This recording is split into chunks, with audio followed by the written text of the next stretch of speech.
एक बार एक राजा ने विद्वान ज्योतिषियों की सभा बुलाकर प्रश्न किया। मेरी जन्म पत्रिका के अनुसार मेरा राजा बनने का योग था, मैं राजा बना, किंतु उसी घड़ी मुहूर्त में अनेक जातकों ने जन्म लिया होगा जो राजा नहीं बन सके, क्यों?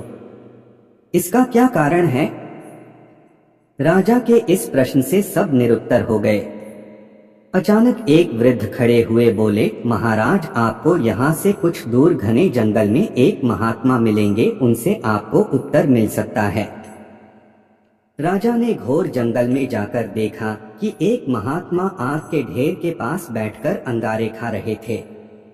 राजा ने महात्मा से जैसे ही प्रश्न पूछा, महात्मा ने क्रोधित होकर कहा, तेरे प्रश्न का उत्तर आगे पहाड़ियों के बीच एक और महात्मा हैं, वे दे सकते हैं। राजा की जिज्ञासा और बढ़ गई। पहाड़ी मार्ग पार कर बड़ी कठिनाइयों से राजा दूसरे महात्मा के पास पहुंचा। राजा हक्का बक्का रह गया। दृश्य ही कुछ ऐसा था। वे महात्मा अपना ही मांस चिमटे से नोच नोच कर खा रहे थे।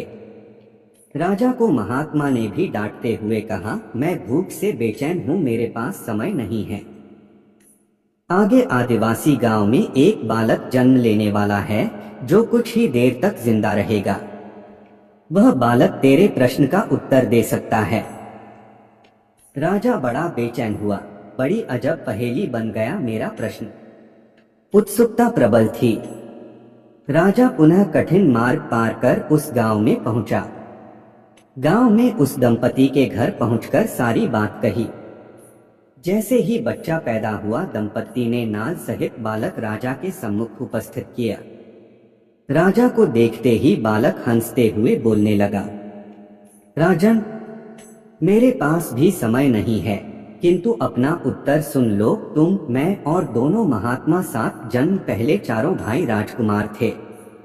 एक बार शिकार खेलते खेलते हम जंगल में 3 दिन तक भूखे प्यासे भटकते रहे। अचानक हम चारों भाइयों को आटे की एक पोटली मिली। हमने उसकी 4 बाटी सेंकी। अपनी अपनी बाटी लेकर खाने बैठे ही थे कि भूख प्यास से तड़पते हुए एक महात्मा वहां आ गए।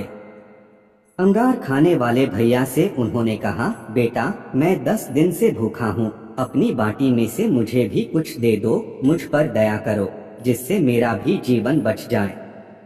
इतना सुनते ही भैया गुस्से से भड़क उठे और बोले, तुम्हें दे दूंगा तो मैं क्या खाऊंगा, चलो भागो यहाँ से। वे महात्मा फिर मांस खाने वाले भैया के निकट आए, उनसे भी अपनी बात कही, किंतु उन भैया ने भी महात्मा से गुस्से में आकर कहा कि बड़ी मुश्किल से प्राप्त ये बाटी तुम्हें दे दूंगा तो क्या मैं अपना मांस नोचकर खाऊंगा। भूख से लाचार वे महात्मा मेरे पास भी आए, मुझसे भी बाटी मांगी, किंतु मैंने भी भूख में धैर्य खोकर कह दिया कि चलो आगे बढ़ो, मैं क्या भूखा मरूं।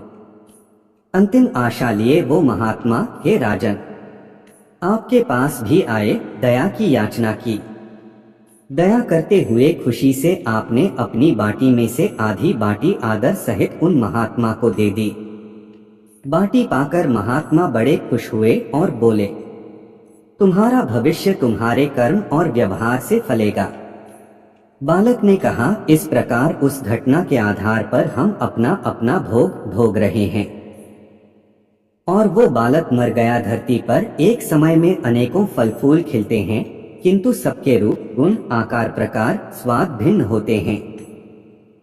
राजा ने माना कि शास्त्र भी 3 प्रकार के हैं, ज्योतिष शास्त्र, कर्तव्य शास्त्र और व्यवहार शास्त्र।